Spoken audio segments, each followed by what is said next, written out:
The following are leadership lessons I've learned in the fire service. Some by watching friends and mentors handle different situations. Some I've learned by falling flat on my face, getting up, dusting off, and getting back in the fight. I've been a firefighter for over 28 years with Marion County Fire Rescue. I've worked every position in my department up to my current one. I've worked as a firefighter EMT, a firefighter paramedic, a driver, a lieutenant, a captain, a training officer, a battalion chief, and now I serve as B Shift's division chief.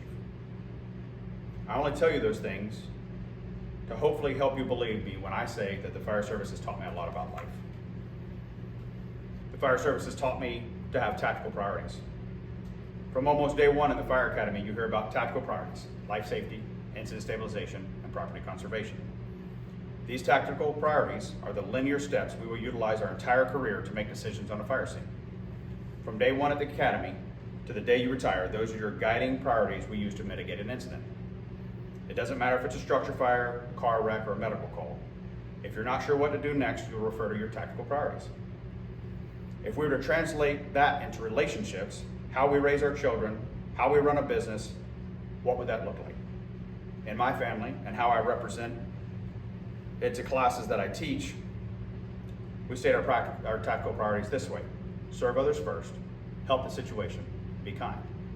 Simple, easy to remember, but incredibly powerful. If we look out for one another's life safety, we are serving them first.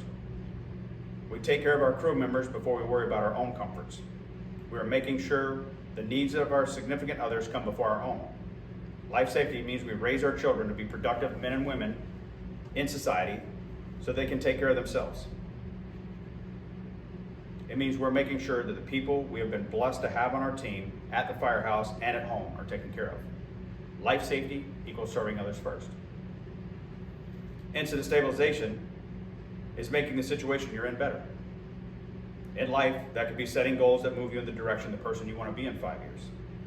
Helping the situation might mean sitting down for a cup of coffee with a friend who's going through a difficult time. It could be doing extra chores around the house because your significant other needs help. What that looks like in your life could vary greatly, but there's always a way to help the situation. Incident stabilization means helping the situation. Property conservation is being kind. Just like making an interior attack, laying down a tarp, or pulling valuables out of a burning building to hand them off to the homeowner, it's the right thing to do. It's going the extra mile to help someone. It means having a difficult conversation with someone you love because you don't want to watch them destroy their life. It means doing extra to make sure the people you love feel loved and feel safe.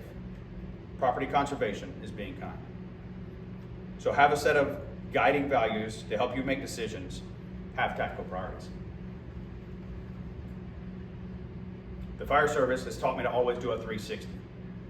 When we arrive on a fire scene, one of the most important things that needs to happen is a 360-degree walk around of the incident, or a 360 as we call it. We do a 360 around the incident for one primary reason: to collect information.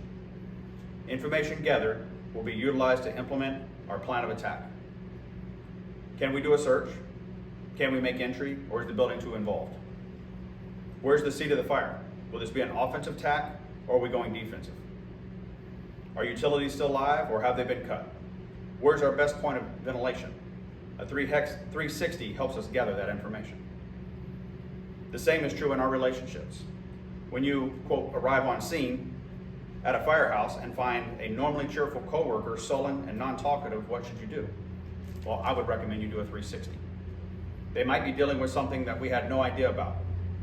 Are they dealing with a sick child? Are they struggling financially? No matter how much we try to hide them, problems at home will manifest themselves at work. So it's up to you to conduct a 360 if you want to help. When you get home, do you feel like you and your spouse are not quite on the same page? Do a 360. She might be worried about something you're not aware of. Is she worried because her mother's sick? Is she stressed at her work?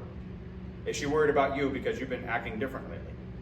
The only way to help the situation is to understand what's happening, and to do that, you have to have all the information. So do a 360. The fire service has taught me to communicate well. Few things will get a fire scene off track faster than poor communication. If the first arriving unit gives a panic size up, that scene is not going to go well until someone calm gets it under control. Being loud and yelling on the radio is setting up a stage for everyone else to be amped up. It takes a level head to give clear, concise communication in the middle of an emergency with chaos all around you. You have to block out all that chaos, focus on what's important, and communicate well. In life, it's the same way. There's no better way to shut someone down and destroy a relationship than being loud and yelling at them. You need to have a level head and communicate clear. There always seems to be some chaos in our lives. Something is always happening that we have no control over, but we cannot take it out on the people that we love. It's important to block out the chaos and focus on what's important. Take a deep breath, detach emotionally, speak calmly to your loved ones, friends, or strangers you're engaging with. Always communicate well. The fire service has taught me the importance of doing decontamination to get back in service, or decon as we call it. Once the fire's been extinguished and mop up has been completed, the not so fun work begins. Washing our equipment and gear and ourselves. Decon is important because it gets rid of all the contaminants and the things that can hurt us later that we can't see right now. It eliminates the dirt and the grime and the carcinogens that are dangerous to us later down the road. Things that don't seem like a big deal right now. In life, we have to decon also. We have to find things that help us get past the difficulties and the trauma and the stress that we deal with so frequently. That's why it's important to do things that help us rid us of these contaminants that are going to get us later down the road. Do things that are good for you. Read books, eat well, lift weights, train martial arts, spend time with your family, and spend time in prayer. Do things that we know are good for us. You have to do stress relievers so you can stand the fight right now and you can be here for the long term. So decon often so you can stand the fight. So these are some of the lessons that I've learned being a firefighter. I haven't always gotten them right, either on the fire scene or in life. But I know these are the things I need to do, and I try to do them to the best of my ability every day. I try to have tactical priorities. Life safety is the same as serving others first. Incident stabilization means helping the situation, and property conservation is being kind. I try to do a 360 to gather more information. I try to communicate well, and I know that decon is critical. Thank you. It's been an honor to speak with you this evening.